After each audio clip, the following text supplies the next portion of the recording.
Bridget Terry Long, and other distinguished leadership team members, faculty, staff, students, parents, family members, and friends. Good afternoon. It's wonderful to be with you on this very special day to celebrate the many accomplishments of our students. We wish you could be with us in person. We're disappointed, especially for you, our students, and your family and friends. Understanding why we must move forward this way doesn't make it any less difficult, and the health and safety of our community is paramount. We have missed seeing you, and we know that you have missed seeing each other. We are thinking of you. If absence makes the heart grow fonder, you can rest assured that you are the most beloved class HGSE has ever graduated. You are about to graduate from one of HGSE's most rigorous master's programs, the School Leadership Program. You've successfully completed the academically challenging courses, met the very high standards of our faculty, and earned the course credits required of all master's students. In addition to that, you've done two 250-hour internships for a cohort total of 16,500 hours of work. You learned with and from distinguished leaders and applied what you've learned in schools and organizations in actual practice. Our School Leadership Program team, Irvin Scott, Drew Eckelson, Eileen McGowan, Margarita Ruiz, and Abby Bloom, join me in offering you our heartiest congratulations. There are three people who've inspired my remarks here today: my talented and successful colleagues, Amy Edmondson and Monica Higgins, who teach a lot about failure, and Maya Angelou, who teaches about kindness. All inspired some of my remarks. There are two questions I'd like you to think about this afternoon. How do we cultivate kindness, and how do we deal with failure? I just want to tell you a story from my life. When offering me a middle school principal job, the Boston Public Schools superintendent said, "What if I told you this school has the highest number of teacher assaults in the city, and that the Boston Teachers Union said the school should be pushed off the cliff on which it was built?" Wanting to be a principal and considering myself lucky to get the job, I accepted enthusiastically. I started the job mid-year and quickly learned enthusiasm only takes you so far. Academically, the school was the lowest performing of Boston's 26 middle schools. Almost 100% of the kids were on free and reduced lunch and lived in public housing. 95% were African American and Latino. At times, when classes were in session, there were almost as many students in the corridors as there were in the classrooms. Every student's backpack was searched on entering the school. Graffiti covered the outside of the building. Inside, the science books announced new inventions that happened 20 years ago. And the American flag in the library only had 48 stars.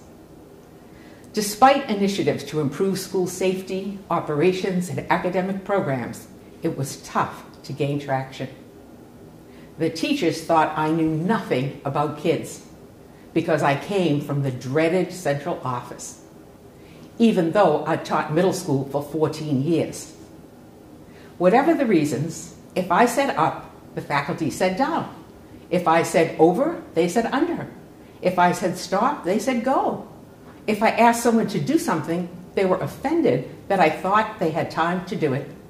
If I failed to ask someone to do something, they were hurt because I didn't ask them. Because I'd been to an assembly at the school, I'd observed that student behavior in the auditorium was out of control. Kids shouted, acted out, paid no attention to the speaker, and threw things. When I proposed a school-wide assembly, the faculty warned me I didn't know what I was doing. Everyone knew teenagers had too much energy to sit through an assembly. A very popular and wonderful teacher told me he would go up on the stage before the assembly and let everyone boo him. He asserted that after all the ruckus died down and the kids were exhausted, there might be a chance for the speaker to be heard. I was shocked. Desperate and searching for any opportunity for change, an initiative called Project Promise was announced. It was a competition to get funds for a 2-hour extension of the school day and Saturday classes. We applied, and we were actually chosen. We hired a consultant to help all content area teachers learn how to teach reading and writing and math across the curriculum, a requirement of Project Promise. The teachers loved the consultant, but he quit because the teachers would not stay at his sessions. They were running out constantly to deal with one crisis or another in what he described as chaos management. Shortly thereafter, a talented teacher resigned because she decided she did not want to be involved in the pilot project. She let me know that I was destroying the school, that the teachers loved the students in a way I could never love them. At the end of the year, the superintendent decided the entire school should become an extended day program with required Saturday classes. There was a firestorm of protest. People thought we were crazy. Teachers revolted, not willing to teach 2 hours longer than a regular school day and every Saturday. The Boston Globe ridiculed the project, which they believed had no promise. The BTU, the Boston Teachers Union, called the program a boondoggle. The school was in an uproar. In early June, I offered to take on another school or resign. The superintendent sent me right back to the school and said that people might think they wanted a different person as a leader. What they needed was a strong leader to turn the school around, and it was my job to be that leader. It was late June, and I went along with students and teachers to help chaperone the 8th grade graduation trip to an amusement park. Things were so bad that without telling me, all the teachers and adults disappeared during the outing. I could not find one teacher all day long. When the buses came to pick us up at the end of the day, I learned the teachers had taken the day off and gone out to a restaurant for a relaxing day and lunch. I had failed publicly and honestly wondered why the superintendent wanted me to stay at this school. I wish I knew then, when I started, what I know now and learned then. As Susan Moore Johnson's research shows, that people need to be agents of change, not objects of change, to thrive. I began to listen to teachers' ideas, empowered them to choose their own teaching teams, control their daily schedules, and group students as they saw fit. Eventually, things began to turn around. When we were complimented by a speaker for the excellent attention our students paid to his speech, I knew it turned a corner. I was reminded, too, that when students don't know how to do something, like how to be a good audience member, it's our job to teach them. 4 years later, our teachers and I were standing on the lawn of the White House, not today's White House, as the president's helicopter arrived. We were there because our school won the National Secondary School Recognition Award, the first secondary school in Boston and the only urban school on the entire East Coast to win it. Interviewed by the Boston Herald after our award was announced, in answer to the reporter's question, "What was the hardest part of the turnaround work?" I responded, "The teachers." He was startled and asked, "Don't you mean the kids were the toughest?" I said, "No, it was the teachers. They know that. Kids always want to do what you want them to do. They want to be successful."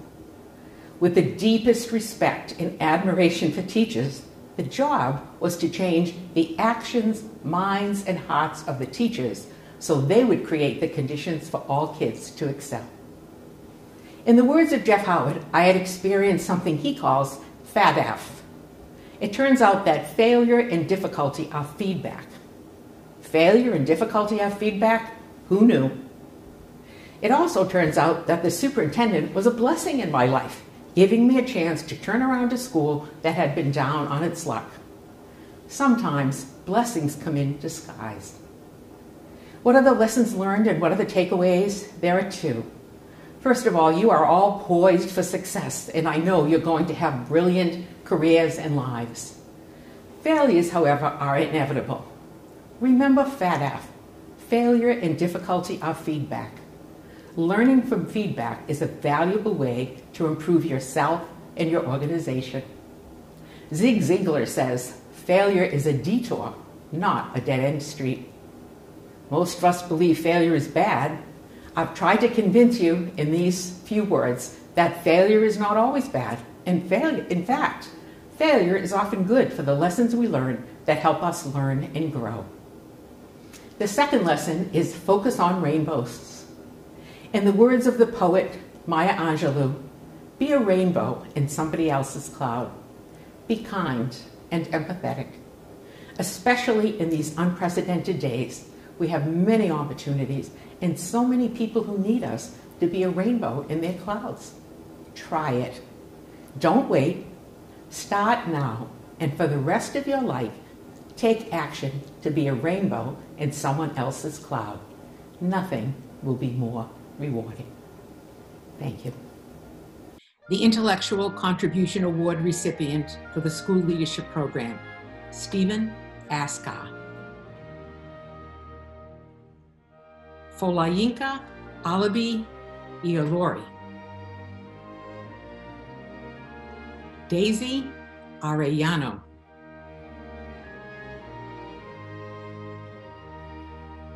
Shreya Baxi.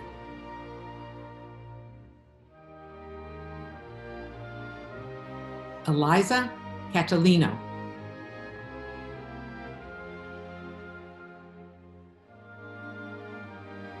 Tawanna Currence-Grant.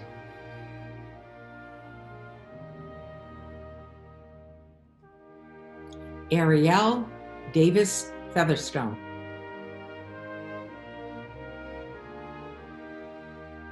Brian Elberg.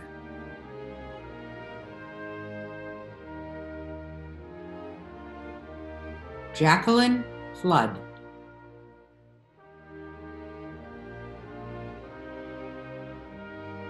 Giovanni Foster.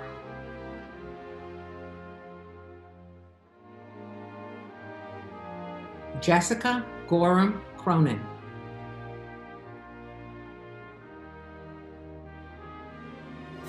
Lucy Murphy Griswold.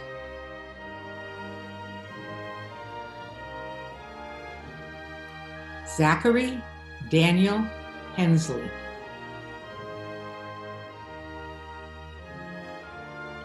Kimberly Jordan.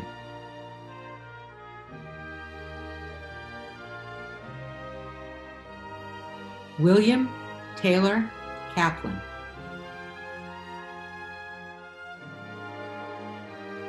Clo Labrousse.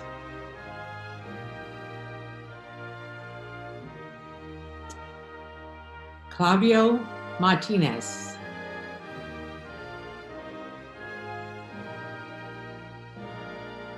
Disha Mathur.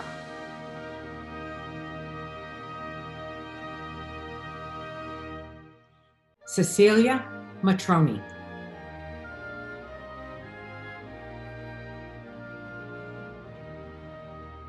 Anna McCoy.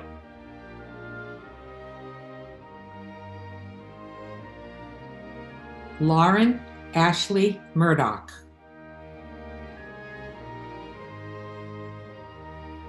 Ahmed Najm.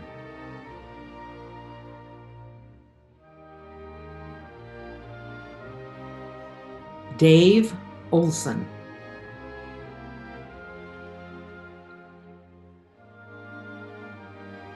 Chan Long.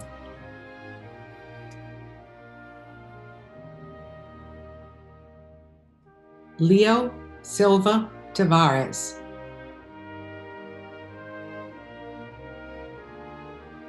Sarah Taw.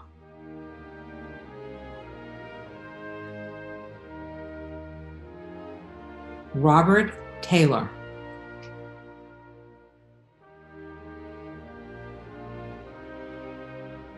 Natalie Torres Orihuela. Ray Wang.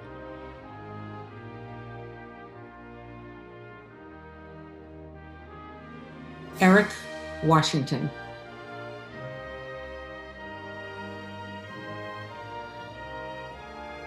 John Henry Wapham.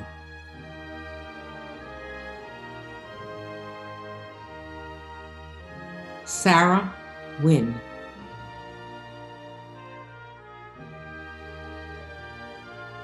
And the Marshal for the School Leadership Program, Morgan Best.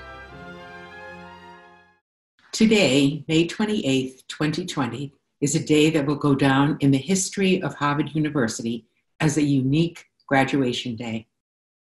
We will remember the class of 20 for the rest of our lives as the year of the pandemic graduation, a graduation that challenged our capacity to innovate.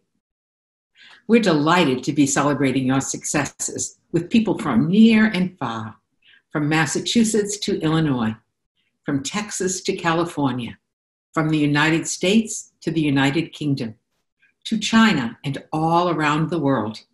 This has been a real global graduation, a graduation where anyone who can link in to Zoom can participate with us and be here for this very, very special occasion of your graduation. That could be one of the silver linings. Recently, you wrote a paper on leading through crisis. I enjoyed reading your papers and hearing the many lessons you learned. Here are a few lessons in leading in a time of crisis and in life. Bring people into your circle, your team, your lives who have an attitude of gratitude, a positive can-do attitude, and do the same thing when you hire someone. I love this because I have lived by the Harvard Business School guiding principle: hire for attitude and train for skills. It almost always produces successful results. In addition to leading others, you are leading yourselves through our current crisis. In the words of Nancy Cohen, when you find yourself in crisis, use the uncertainty to grow braver and stronger and more luminous. Take care of yourself and strengthen yourself internally so you can act externally and be valuable to yourself and others. History shows us that ordinary people are capable of extraordinary things. Find the silver linings. Be kind, empathetic, and be a rainbow in someone else's cloud. I know how special you are and that you are exceptionally well prepared to face the challenges and take advantages of the opportunities the world will present to you. Warmest congratulations to each of our new Harvard graduates. Let's hear your names one more time. School Leadership Program, Class of 20.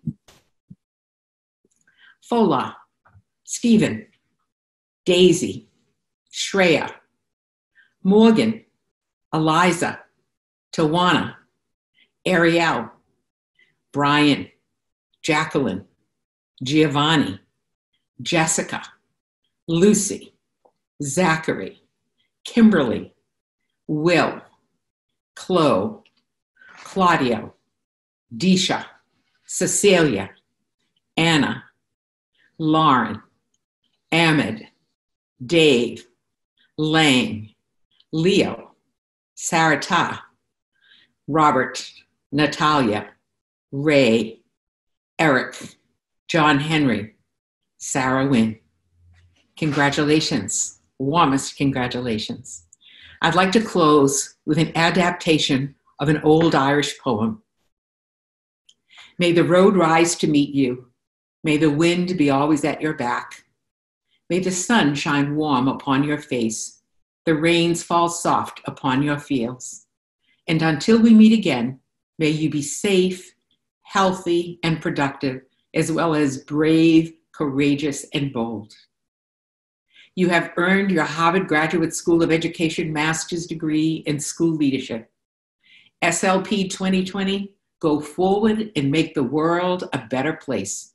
Warmest congratulations. Bravo.